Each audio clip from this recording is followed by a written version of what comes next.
नमस्कार साथियों। तो आज है 3 जनवरी 2026। दोस्तों, बात करेंगे इस वीडियो में एक रेलवे स्टॉक्स के बारे में।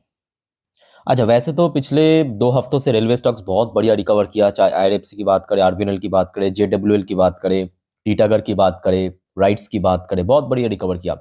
और हाल ही में मतलब कल बाजार क्लोज होने के बाद इस कंपनी को भारत की जो मिनिस्ट्री ऑफ फाइनेंस की तरफ से एक्सीलेंट रेटिंग दिया है।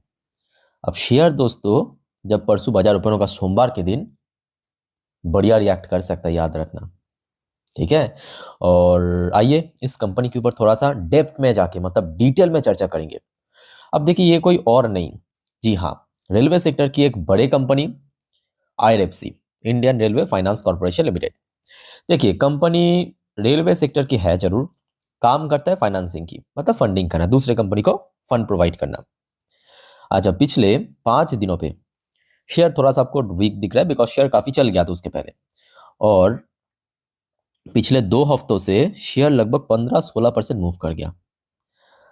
अच्छा, यहाँ पे जो न्यूज निकल के आ रहा है, पहले मैं आपको वो दिखाता हूँ, उसके बाद हम बाकी डिस्कशन करेंगे। ठीक है, देखिए, ये कल शाम का अपडेट है।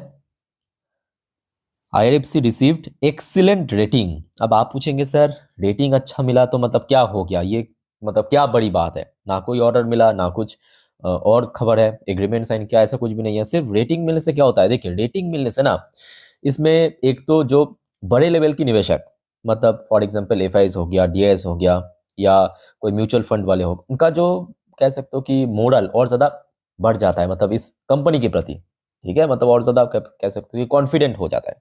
उसके साथ साथ देखिए, ये कोई मतलब थर्ड पार्टी की तरफ से ये रेटिंग नहीं मिला। कहाँ से मिला वो भी आपको मैं दिखाता हूँ, ये देखिए, जस्ट अ मिनट।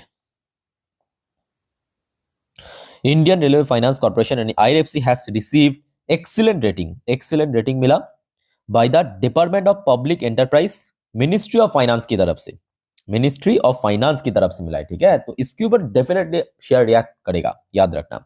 अच्छा, किस बेस पे दिया ये बढ़िया रेटिंग? देखिए, अकॉर्डिंग टू द फाइलिंग, मतलब कंपनी ने मार्केट को इन्फॉर्म किया, एक्सचेंज को इन्फॉर्म किया, this is to inform that for the financial year 25, तो पिछले फाइनेंशियल ईयर की परफॉर्मेंस के बेस पे under the MOU parameter on the operational and financial performance, तो जितने भी एग्रीमेंट साइन किया था कंपनी की बिजनेस से रिलेटेड, कंपनी की फाइनेंसिंग परफॉर्मेंस से related, company has been rated excellent by the department of public enterprise यानी डीपीई की तरफ से, मिनिस्ट्री ऑफ फाइनेंस।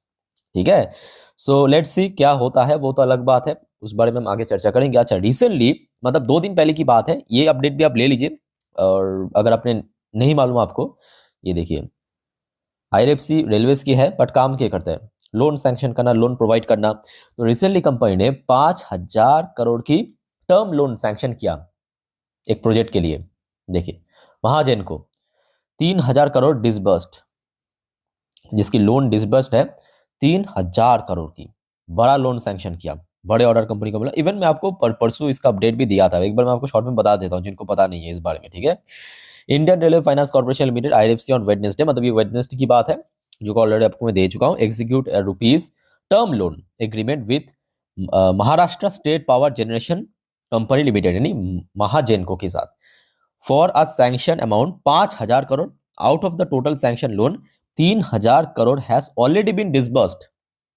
ठीक है, ऑन द सेम डे, तो टोटल 5,000 करोड़ की लोन सैंक्शन किया, 3,000 करोड़ ऑलरेडी दे चुका है लोन। ठीक है, ये आईआरएफसी ने कहा था। तो कहीं ना कहीं देखा जाए, देखिए, कंपनी की बिजनेस अच्छा चल रहा है, व्यापार सब कुछ बढ़िया है, बट प्रॉब्लम ये है कि देखिए, पिछले ये भी फैक्ट है कि 1-1.5 साल से अगर आप देखेंगे कि एंटायर रेलवे स्टॉक्स नीचे चल रहा है, कोई 50% नीचे, कोई 40% नीचे, तो कोई 60% नीचे तक भी पहुंच चुका है। ओके, सो आशा रखता हूँ, देखिए, अब क्योंकि सामने बजट है, मतलब ये भी फैक्ट है कि ये जो फाइनेंशियल ईयर चल रहा है, मतलब फाइनेंशियल ईयर 26 के लिए रेलवेज की जो टोटल बजट बजट में एलोकेशन कुछ बढ़ाया नहीं गया था, मतलब जो हमारे 2025 की बजट में।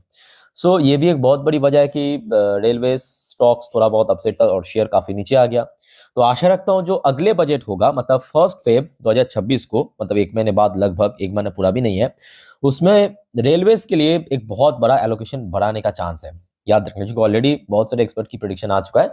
तो अगर ऐसा हुआ तो कहीं ना कहीं रेलवे सेक्टर में आगे भी मूव कर सकता है, ठीक है। और खास करके बजट से पहले शेयर थोड़ा सा और भी मूव कर सकता है। खैर, टेक्निकल व्यू हम बाद में चर्चा करेंगे। अब चलिए थोड़ा सा कंपनी के बारे में, या कह सकते हो कि कंपनी की जितने भी डिटेल मौजूद है मार्केट में, वो आपके साथ में शेयर करता हूँ। देखिए, कंपनी के बिजनेस को अलग से आई थिंक आपको एक्सप्लेन करने की जरूरत नहीं है। सिंपल काम है जो एक एनबीएफसी कंपनी करता है, बट फर्क क्या है, ये मेनली जो टारगेट करते हैं रेलवेज को, और उसके साथ साथ रिसेंटली हमने देखा कि कंपनी रेलवेज के अलावा और भी बहुत सारे सेक्टर को, जैसे कि पावर सेक्टर को, माइनिंग सेक्टर को भी लोन प्रोवाइड कर रहा है रिसेंटली, ठीक है। अच्छा, कंपनी की जो लाइफ टाइम हाई है, जिनको पता नहीं है आप थोड़ा जान लीजिए, शेयर की जो लाइफ टाइम हाई है लगभग 230 की रेंज पे, 230 की रेंज पे, जो कि 2024 की जुलाई में टच किया था। और आज देखिए, मतलब लास्ट डे शेयर क्लोजिंग दिया कहाँ पे, 128 पे। तकरीबन आपको 40-45% नीचे मिल जाएगा, इतना undervalued share. Market capitalization की बात करें, लगभग 1,67,904 करोड़ की।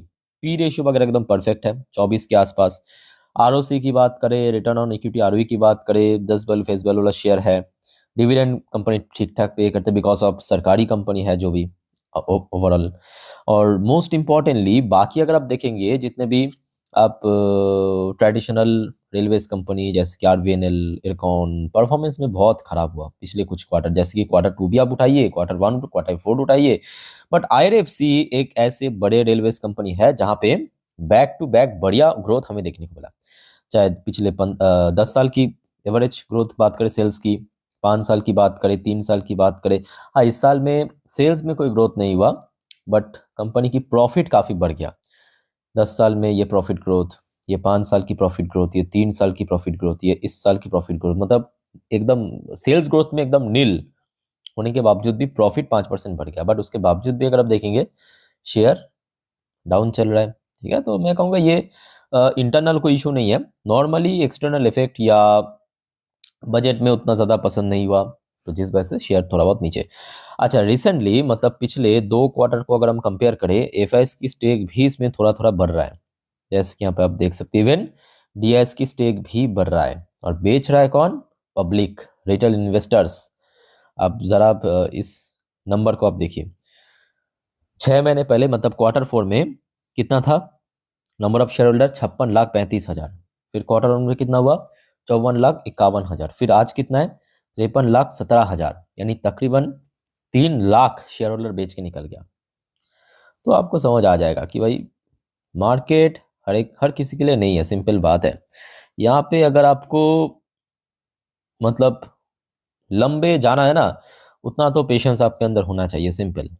और खास बात ये कि देखिए, पिछले कुछ टाइम से ना शेयर अभी मूव भी कर रहा है बढ़िया, मतलब पहले जैसा। जैसे कि लास्ट डे 2.5 करोड़ को शेयर ट्रेड हुआ, और डिलीवरेबल परसेंटेज भी अच्छा था, 31.66% का। तो आशा रखता हूँ शेयर में एक अच्छा रिएक्शन होगा। टेक्निकल पॉइंट ऑफ व्यू से अगर हम बात करें, तो रिसेंटली अब देखेंगे शेयर लगभग 133 तक पहुंच गया था, 130-135 की रेंज पे पहुंच गया था। अनफॉर्चुनेटली नेक्स्ट डे उसमें थोड़ा सा करेक्शन हुआ, प्रॉफिट बुकिंग हुआ अगले हफ्ते पे, और शेयर नीचे आ चुका है। अच्छा, शेयर्स की अगर हम बात करें, जो नेक्स्ट हडल पॉइंट, तो ऑब्वियसली 130 की रेंज एक इंपॉर्टेंट लेवल है। और जून पे जहाँ पे शेयर पहुंच गया था 145 से 150, तो मतलब यहाँ पे 2 रेजिस्टेंस निकल के आ रहा है, नोट करना। रेजिस्टेंस नंबर 1 मतलब जो इमीडिएट कह सकते हो, ठीक है, वो हो गया आपका 130 से लेके 135। और रेजिस्टेंस नंबर 2 ये निकल के आ रहा है 145 से लेके 150 की जोन, ठीक है, एज पर चार्ट पैटर्न। उसके ऊपर देखा जाएगा 180, 70, बहुत सारे लेवल्स है, वो बात की बात है। बट इमीडिएटली ये 2 लेवल को, मतलब इस 2 हडल को क्रॉस करना जरूरी है। और बाकी बात करें नीचे की तरफ सपोर्ट, तो देखिए पिछले 5 ट्रेडिंग सेशन की अगर हम बात करें, शेयर 125 के रेंज पे तो एक अच्छा सपोर्ट है, ठीक है। तो नीचे की तरफ सपोर्ट हो गया 123 से लेके 125 की रेंज, ठीक है, ये हो गया आपका सपोर्ट लेवल। तो दोस्तों, और कोई आपका कंफ्यूजन या डाउट्स है, कमेंट करके पूछिए। इस वीडियो को वाइंड अप करता हूँ। वीडियो अच्छा लगे तो लाइक जरूर करना, चैनल को सब्सक्राइब करके रखना जरूर। मिलता है नेक्स्ट वीडियो में। टेक केयर, बाय बाय, जय हिंद।